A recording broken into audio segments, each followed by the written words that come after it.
say, I'll tell a story about what happened to Maesteg, and it's a sad story of how you can get it so badly wrong when money becomes a temptation. Yeah. And I was lucky enough to play in the FA Cup.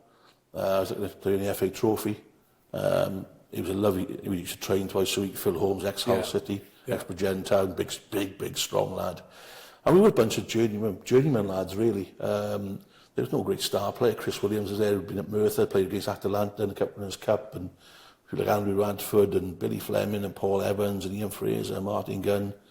Ryan Priest, rest in peace, bless him, passed away in work some years later. And I always joke with the second season, because the second season, I think epitomises football, epitomises goalkeeping, really. We've gone to, I can't remember which way around it was, but it doesn't really matter for the sake of the story. We played in the FA Cup, and we've beaten Dawlish 2-1 down there.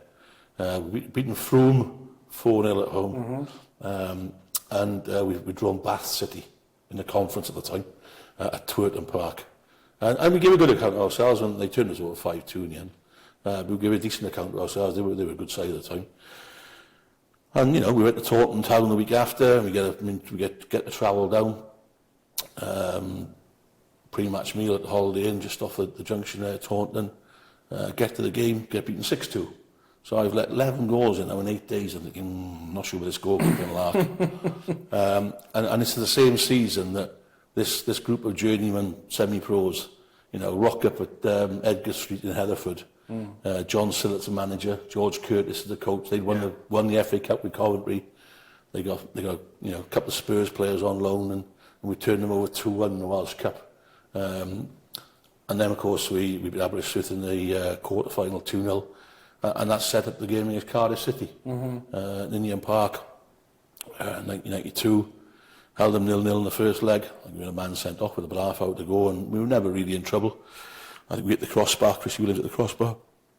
But during the course of the game, I showered and came out of the shower, and Bob Humphries, bless him, wanted to do an interview, and I'm suited and booted and sweating, and it's not the glamorous stuff you see. They just put a camera in your face and check a boom mic in your nose, and we're chatting away. What was your best save tonight? Because obviously I'd had that short spell at Cardiff in the reserves, and he said, by the way, do you realise you're coming back here for the second leg? So we held them 0-0. We know full well the Hedgesford are in the final. Therefore, whoever wins our game is playing in the Cup Winners Cup the year after. And it turns out that Rick Wright, who was the chairman of Cardiff at the time, had got our chairman, Bob Chapman, pissed and offered him £5,000 to come back for the second leg. So there was an absolute furore over it. We threatened to go on strike. Alan Evans was the secretary of the Welsh FA, and he threatened us all with bans if we went on strike. And Phil Holmes resigned, Brian Winters resigned. And we went back on Easter Saturday with a scratch squad, really. No management staff. Two of the players were running the team. We had a 0-0 at half-time in the second leg. We gave an own goal away just after half-time. I dropped the bollock for the second one, and we lost it 4-0 in the end.